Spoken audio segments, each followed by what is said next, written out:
Одлучува ли Алијанса за албанците за политичката судбина на ДУИ за идните избори? Ослабената моќ на интегративците, но и зголемената популарност на Европскиот сојуз за промени прават тектонски поместувања во албанскиот блок на македонската политичка сцена. Кој со кого ќе коалицира, понуди пребивања, тајни и јавни состаноци, но и задкулисни игри за раздор во партиите. Се чини сега на тапет е партијата на Таравари. Неодлучноста на првиот човек на Алијанса ја разжести динамиката на работата во партиските штабови. Се поверојатно е дека Таравари се тргнува настрана од ДУИ, но сега на сцена и јавно се појави поранешниот лидер на Алијанса Зијадин Села, кој прави состаноци во партијата, а на нив актуелниот лидер не е присутен. Јасно е дека Села и неговите приврзаници конците ги влечат кон Ахмети. Прашање е како ќе пресече Таравари, дали ќе се послуша себе си или пак ќе потпадне под притисокот на Села. За вчера беше најавена средба меѓу актуелниот и поранешниот претседател на Алијанса. Дали се одржала и зашто се зборувало на неа, одговор се уште нема. Алфа се обиде да добие одговори, но од партијата за сега молк. Средбата Таравари и Села им претходи на последните случувања во партијата, поточно на вечерната средба пред 2 дена на Села со шефовите на партиските ограноци.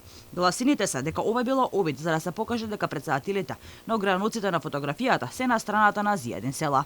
Дали ова е обид на Села да го врати раководството на партијата? Села демонтира, вели дека не се откажал за да се врати како претседател, но имал одговорност да ја задржи партијата на незината идеолошка линија.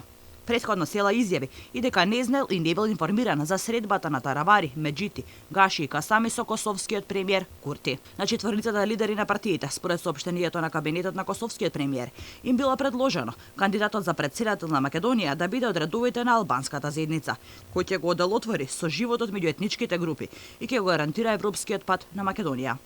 Неофицијално Курти им предложил на присутните да го исклучат ДУИ, односно Таравари и Касами да се договорат едниот да биде претседателски кандидат, а другиот носител на 6-та изборна единица. По оваа средба, Касами јавно кажа дека Таравари би бил добар заеднички кандидат на нивниот блок, но тој возврати дека не бил заинтересиран. Се поставува прашањето зошто, барем според спекулациите, сака да оди со Европскиот сојуз за промени, а од друга страна неодредено ги одбива. Дали можеби ДУИ имаат во ракав нешто за Таравари, како на пример информации за како тој се стекнал со куќа од 260 метри квадратни на атрактивна локација во Скопје за само 576 евра за квадрат, или пак во прашање нешто друго. За сега не се знае.